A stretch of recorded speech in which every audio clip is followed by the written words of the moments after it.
A message from Muad'Dib about the 7th of July 2005.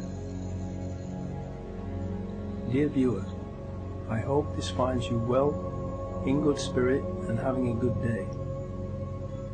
Regarding the 7/7/2005 terrorist attacks in London, let us look at the facts and see what we were told and compare them.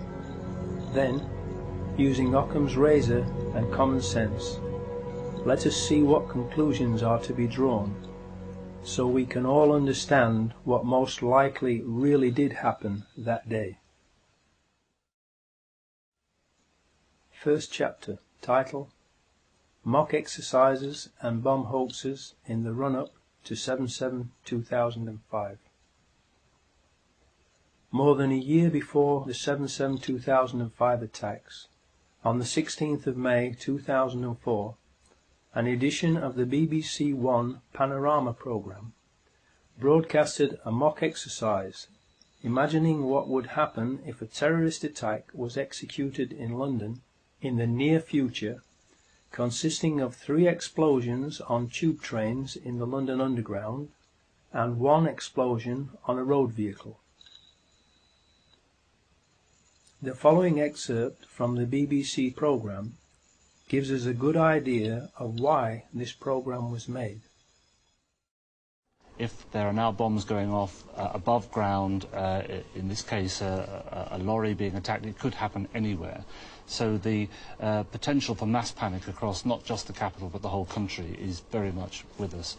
I think therefore we need to look at more serious measures. We do have reserve powers in effect to take over the BBC if we were to wish to, and to get them to broadcast whatever we wanted them to broadcast. Those powers are there in the Broadcasting Act. My advice to the Prime Minister would be not to use those, but I think we should be talking to the broadcasters about having the Prime Minister on the air very quickly. You wouldn't disagree with that, Michael, at all? No, I entirely agree that the Prime Minister should be out there, and we shouldn't be using the powers to bring in the BBC, but we should certainly be talking to the broadcasters about the way in which the coverage is going to be organised. Please note well that he said the coverage is going to be organised. In other words, he was saying that they would write the script for and then edit and control the media coverage of an event in which there were 3 explosions on London tube trains and 1 on a road vehicle, if such an event were to take place in the near future. The question that begs to be asked is this: was that what they were actually in the process of planning, and precisely the reason for that programme? This is the kind of terrorist attack the government repeatedly says is going to happen. We've been absolutely clear we can't guarantee that there will never be an attack. It's quite likely that they're planning one now. I am wondering about the purpose and effect of this very programme. This BBC Panorama programme appears to have been used by those behind the 7/7/2005 attack as the means by which the media's response to the attack in the near future was studied, so it could be controlled and directed towards their own ends. Mr. Price plays the bad cop and issues the threat of taking over control of the BBC, and then Mr. Portillo plays the good cop and says that there is no need to do that as long as the BBC behaves itself and broadcasts whatever they want them to. The good cop, bad cop scenario is just theatre, to deceive the viewer. The reality is that the BBC is a government propaganda machine and is already, and always has been, controlled and used by the government.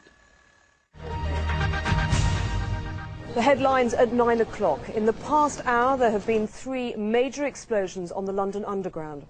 The first occurred at 8:10 on the Piccadilly line between Knightsbridge and Hyde Park Corner. The second at 8:16 on the Central line between Tottenham Court Road and Oxford Circus. And the third at 8:27 as a train was arriving at Vauxhall Station from Stockwell on the Victoria line. Emergency services have been called to all three scenes. There are no reports available yet on the number of casualties, and the police have said that it's too early to identify a possible cause. London Underground is now closed, and the police are asking people not to travel. 350,000 people alone are making their way towards the City of London at this point. And if the access overload system has been triggered and they can't get onto their mobile telephones, this will have profound implications for them, the next of kin. We can now confirm that a tanker carrying chlorine has exploded at the junction of Shoreditch High Street and Commercial Street. Chlorine is extremely toxic in this form, and the police are issuing express warnings to people to stay indoors, close windows and remain there until the all clear is given. In the days leading up to 7/7/2005, there were hoax bomb scares in Nottingham and Sheffield. Were these false alarm hoaxes meant not only to cause panic and confusion, but also to lull everyone into a false sense of security and into thinking that the initial reports in London on 7/7/2005 would also be false alarm hoaxes, so people would ignore them until it was too late? Second chapter title: Peter Power, Dupe or Accomplice? Then, on 7/7/2005, we were told on TV by Peter Power of Visor Consultants that they, and the private company employing them, who helped choose the scenario for it, were running a mock terrorist drill in the London Underground, with practically the same scenario as what actually really happened on that day.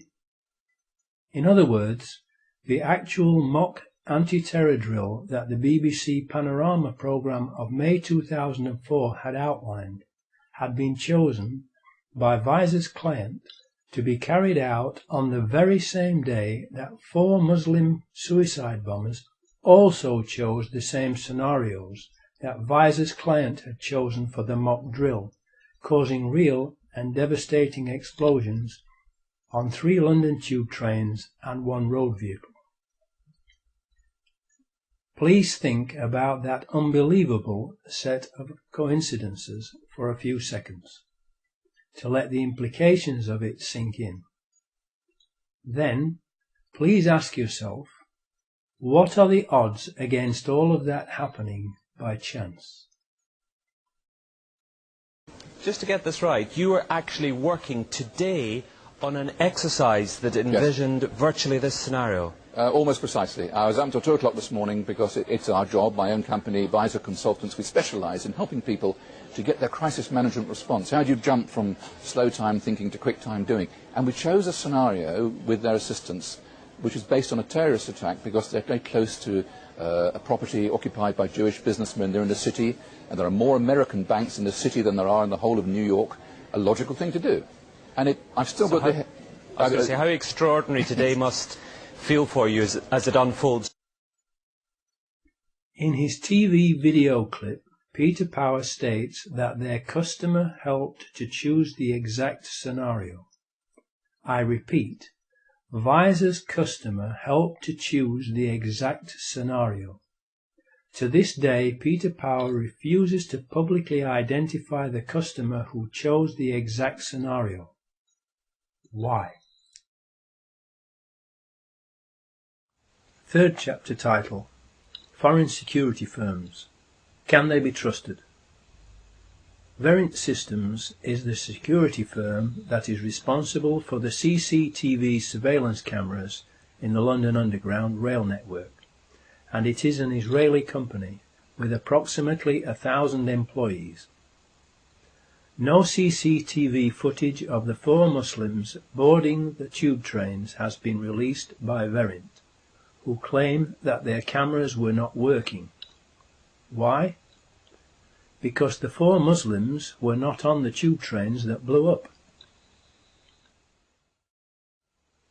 Fourth chapter title: The 4 Muslims, Actors or Patsies? We were also told that the training exercise involved 1,000 people and, of course, amongst those 1,000 people would have to be the 4 people who were recruited to play the parts of the mock terrorists. Therefore, as part of the exercise, they would have recruited 4 young Muslim men to carry 4 backpacks that were to contain mock explosive devices. Who were their Muslim recruits? These Muslim men would naturally buy return train tickets and not one-way tickets, because they would be going home after playing their parts in the training exercise. One of them, the oldest, who would be considered the ringleader of the group because of his age, would have been asked to make a suicide video prior to 7/7/2005, being told it would form part of the training mock terrorist exercise, in order to make the exercise, and possibly a film to be made of it, look as realistic as possible. He would obviously not have been told the details of the whole plan until later, probably when he and the others arrived at Luton on the 7th of July 2005, to make absolutely certain that the scenario of the drill which would take place that day could not be talked about by or to anyone. The second oldest would also be asked to make a similar video as a backup for just in case anything went wrong, and or the oldest pulled out of the drill before the 7th of July 2005. It should be noted that neither Mohammed Siddiqui Khan nor Shehzad Tanweer specify what their targets were in their videos. It is also interesting to note that no one has ever claimed responsibility for the 7/7/2005 bombings, except for a message on a fake Al-Qaeda website on the same day that was traced to Texas in the USA.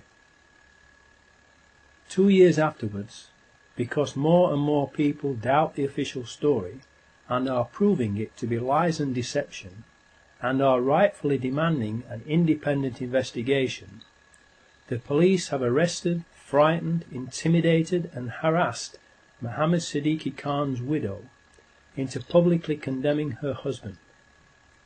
She has a young daughter to protect and has stated that she is now afraid of the police.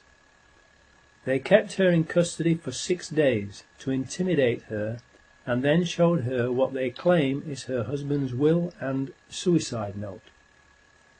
Obviously, this was done to get her to condemn her husband publicly, in exchange for the authorities' implied agreement to leave her alone, to which she will have agreed in order to protect herself and her young daughter from further harassment. Where were these documents found, and why did it take 2 years for them to be shown to her? They are, after all, her rightful property, if genuine. 2 years is ample time to forge a short handwritten note and signature on a will. In view of the amount of time this suicide note has taken to be mentioned, the timing of it, and all the lies and evidence the authorities have told, fabricated and planted, it cannot be trusted and must be considered another forgery, along with any other new so-called evidence that they might come up with. So the scene is set for the training exercise to go ahead.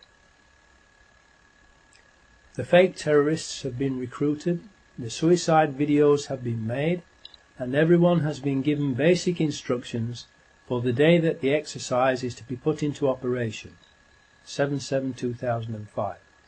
The 4 mock terrorist actors were to meet at Luton train station at 07:20 a.m. on the 7th of July 2005 and catch the 07:40 a.m. train from Luton to King's Cross Thameslink station with their pretend bomb backpacks, and then split up and catch 3 tube trains and 1 bus to prearranged destinations where the fake explosions were to take place as part of the training exercise.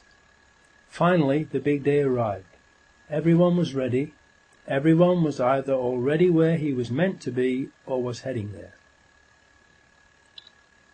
But first let us take a step backwards for a moment to look at the bigger picture, and put this mock terror exercise